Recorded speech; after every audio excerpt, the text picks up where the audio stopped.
Are we on? Yeah. Hi, Wednesday evening channeling of Odyssey of Ascension and guests. And Roxie, that's me.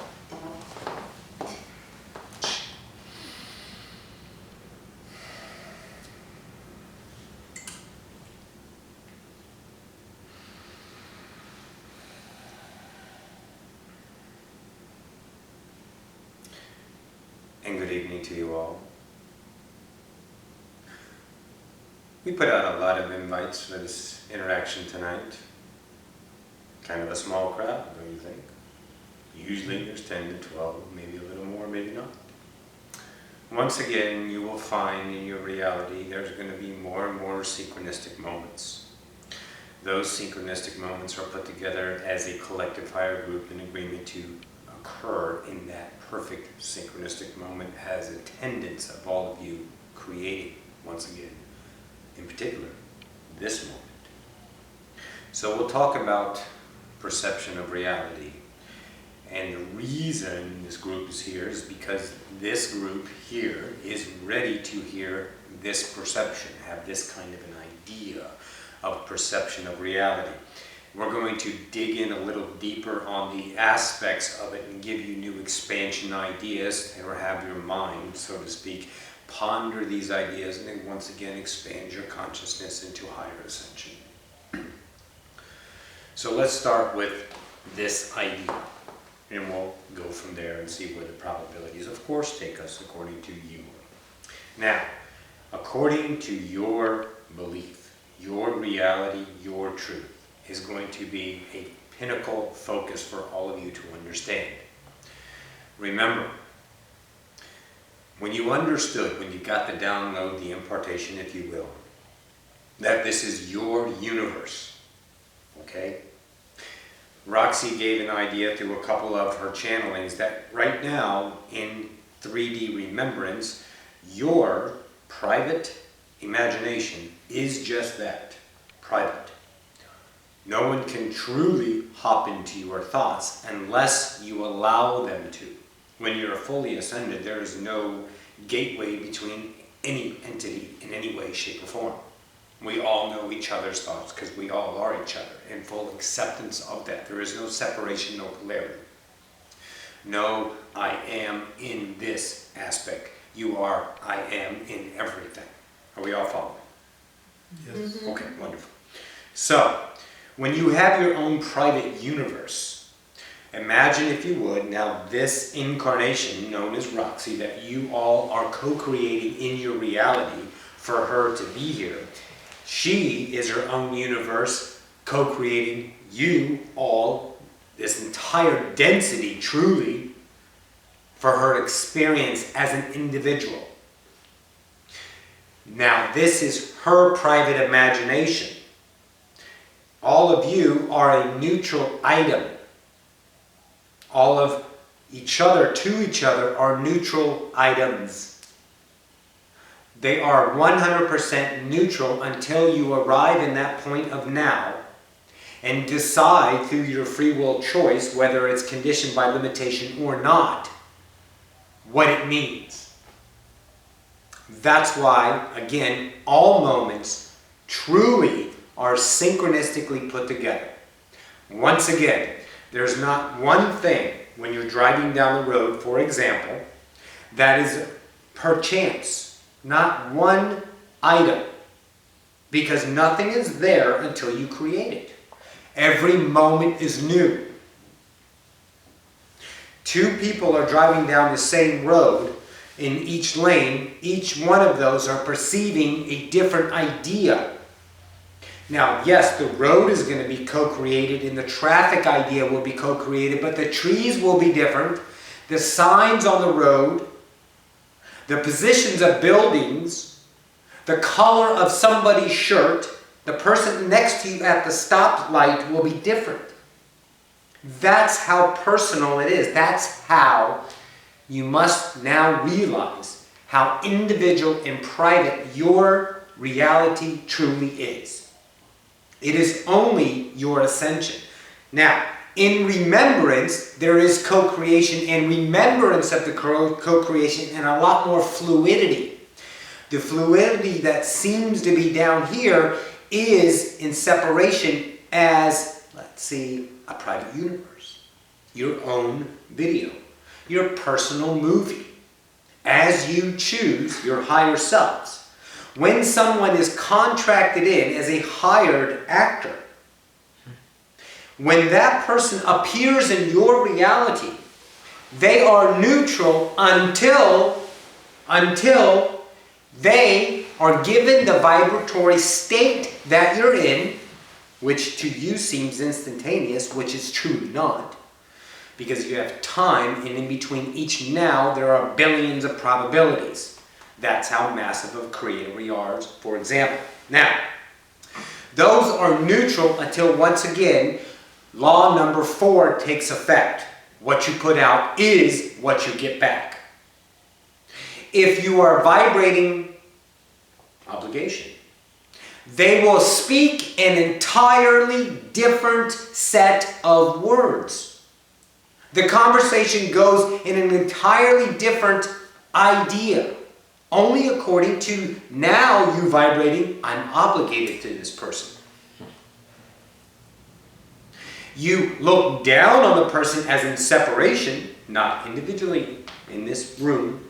These are examples. You look down on a person as in separation because they don't meet your standard of 3D paradigm. Automatically, that person will give you back their idea of themselves in conflict. Because that's what you're putting out. Separational conflict. Does that make sense? So, in other words, every single person in your reality is free will choice. Yes. According to what you're putting out. You put out love, they will be love. How you receive it is the next moment that you are defining your reality as the next choice. That's how fast it is. That's how quick it is. That's how wonderful it is. And that should give you an idea of how much time you have to change your mind. To change your instantaneous moment of your reality with just a single thought will change that hired, contracted actor to change his words' vibration according to you. Do they have a free will choice? Yes, but the two entities that are co-creating that moment of choice, that coexistent moment of choice, probable choice, already, because everything is now, already have set up the perfect words, both of you, to repel back to each other, to reflect back to each other, only for you to reflect back to yourself once again, over and over and over and over and over and over and over again. It never stops. So 10 minutes of contemplating one moment, there was actually billions of contemplations happening in those moments. That's how much time you have. You can sit in that moment and contemplate that interaction after the interaction is over. However, your interaction is still reflecting back to you what you're putting out in remembrance of that moment and drawing up your neutral reality into what you are putting out, exposing it once again. You are all ascending all the time. You're not getting a break. Breaks are free will choice. Take them. But just realize every moment is ascension. Every moment is reflecting back to you your choice, your highest probability of love in that moment to the neutral universe that is reflecting back to you in that split second to give you the moment of reality as you choose. So how we can give this a context in relationship. Let's say you have a family friend. Let's say you have a lover. Let's say you are married. Any kind of relationship.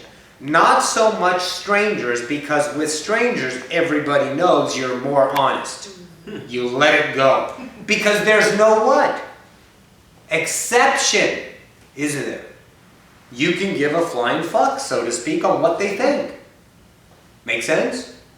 Because you're assuming I'm never going to see them, I can tell them anything. That's why it's wonderful to talk to complete strangers, because you pour your heart out and you reflect back the healing. That's why we all set up strangers to each other all the time for interactions, because they lead to great healing.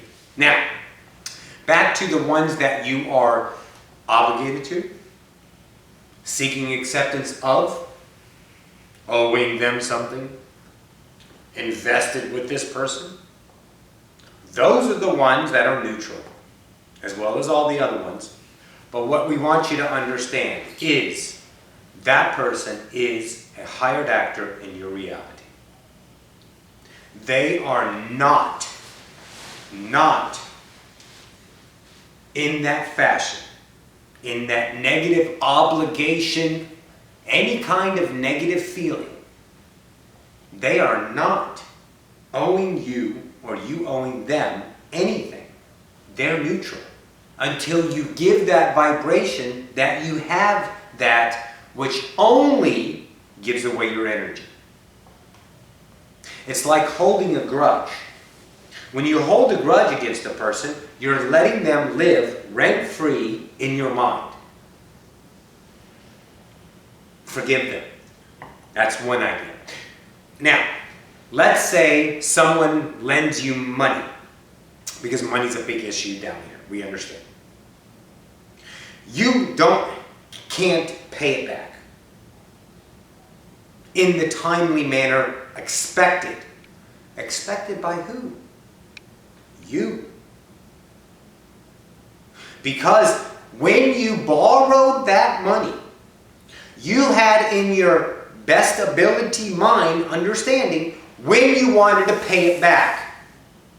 Now remember, you're ascending. That person was giving that freely. That moment was set up.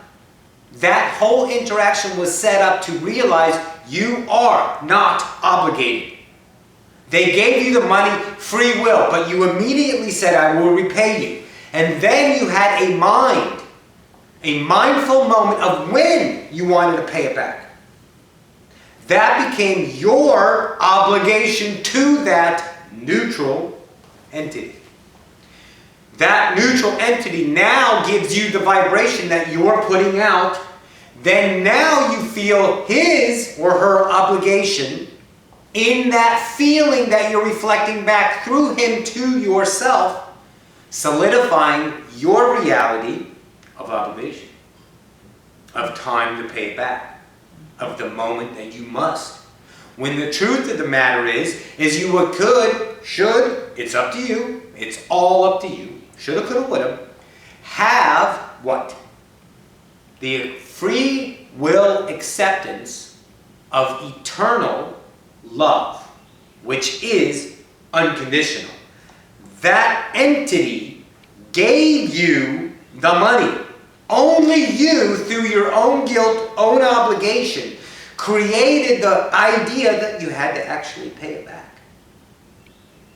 That instantaneous, because you were thankful because you needed the money. You were joyous because you needed the money. You were relieved because you needed the money for whatever reason. That vibration instantaneously attracted that person into your life. You needed help. That vibration that you needed to repay it was instantaneously given that to that entity. That entity now is going to expect to get repaid. If you act as you are eternal love, unconditional love, any interaction in your life will be given in unconditional love. Any receivership in your life will be received as unconditional love. The instant you put that out, that's the role that entity's going to play. And guess what? You're doing the same thing with them. Because you're a hired actor in their reality. Seems intricate. Seems like that can't really be that deeply intricate. Yes, it is. Remember this. If you can maybe fathom this idea. You're on a desert island with a 3D holodeck. There's no one there. That's it. There's no true other entity. No what you call physical, with the idea of what you used to all think used to be physical, reality, that this was all real. None of it's real. It's all an illusion. It's all thought, vibrating into light, vibrating into, again, gross matter, finite matter, creating your third density paradigm that you create for yourself. The joy of this. So, you're on the desert island, no one's there. When you ascend, you are all one in individual expressions. There's no division, there's no polarity, there's no up or down, left or right, in or out. There just is. And when you start thinking the isness of all, then you realize and you look upon any interaction in your life, any of them, that person is an illusion. It's a mirage in a desert, and you're real thirsty, and that looks beautiful. See it as that instant moment of vibration will be reflected back to you as your current reality. You can have the expectancy of the beauty of reality, but don't define it, because that is expectation, which leads to doubt and fear and time, of course. The expectancy you can have is everything is going to be beautiful because I am beautiful. Everything is unconditional love because I am unconditional love. And how you individually feel about each and every one of yourselves, to yourself, taking off the masks, looking in the mirror, and say, do I fully love everything about me? When that is full of love, you will only vibrate love. There will be no more polarity in your life. There will be no more negative in your life, because it cannot be received in your life as that. The hired actors will reflect back something completely different than if you were vibrating and that co-creative moment came into your reality. There are billions of different scenarios that will take place, once again, according to whether you're vibrating in full love for yourself, which is eternal love for all, or vibrating with a hole in your heart that you're trying to fill through the outside. Do you all follow? Yes. Mm-hmm. Okay, so we'll take a little breather on this and take any questions each and every one of you might have. And by the way, congratulations, this is deep shit. Ocyphius, I have a question. Mm-hmm.